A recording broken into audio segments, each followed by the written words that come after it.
ginawa ni Gideon?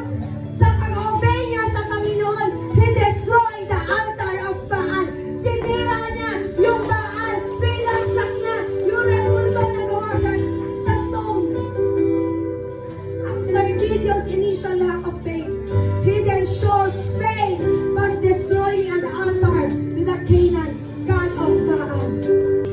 Pag sumunod ka sa Panginoon, you will destroy the works of the enemy. You will destroy all the curses